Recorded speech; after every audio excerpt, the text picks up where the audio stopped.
dia!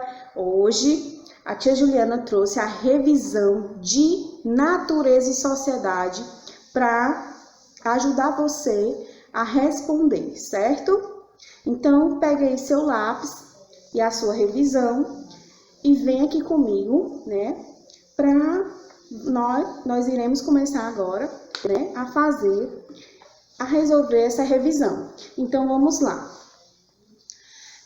No cabeçalho, você irá fazer o seu nome. Então, faça aí o seu nome no capricho, certo? O nome e a data. Já na primeira questão, a tia Juliana vai fazer a leitura e você aí acompanha, certo?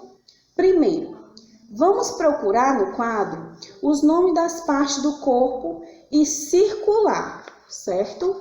Então, você vai procurar aqui nesse quadro, né, os nomes mão, pé, orelha, olho, nariz e boca.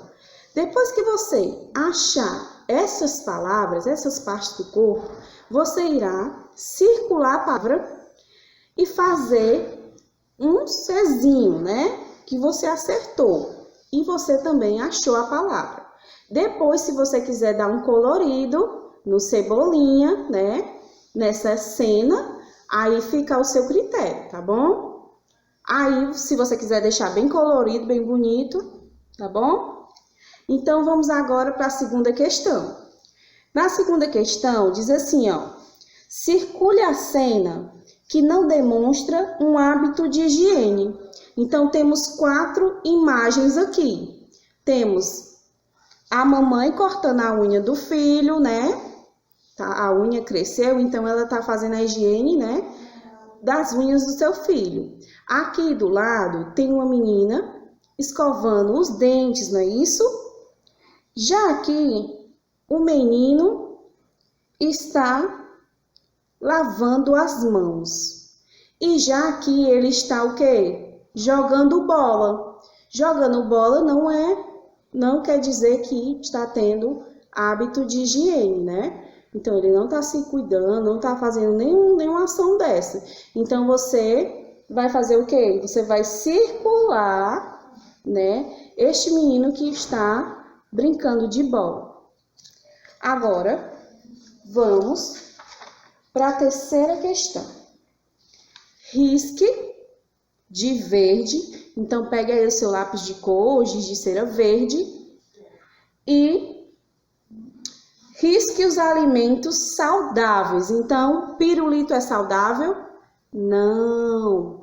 Cenoura é saudável? Sim. Então, você passa um risco de verde na cenoura, tá?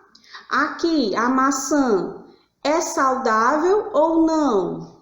Sim, a maçã é fruta, então é saudável, né? Então, frutas, legumes, né? Então, são saudáveis. Agora, sanduíche, né? Não é saudável. Então, você vai fazer um X nos alimentos que não são saudáveis, certo? Ótimo. Agora, na quarta questão. Observe as famílias abaixo e circule a família que mais se parece com a sua família, né? Aprendemos que família tem vários tipos de família. Tem família que é só a mamãe e o filho, o papai e os filhos, né? Tem família que são maiores do que as outras, né? Tem famílias pequenas, famílias grandes, né? Então, veja aí a família que mais se parece com a sua. E aí, você vai circular, certo? A família que mais se parece com a sua, tá bom? E tem uma frase dizendo aqui, ó. Eu amo a minha família. Então, eu sei que você ama a sua família, assim como eu amo a minha. Então, você vai caprichar nessa revisão, tá certo? Na última questão, na sexta questão, questão número 6, você vai escrever o seu nome completo aqui. você escreve na linha de cima e se não der, você termina na linha de baixo, ok? Muito bem. Então, eu espero que você capriche nessa revisão de natureza e sociedade, certo? Um beijo e até a próxima aula, né?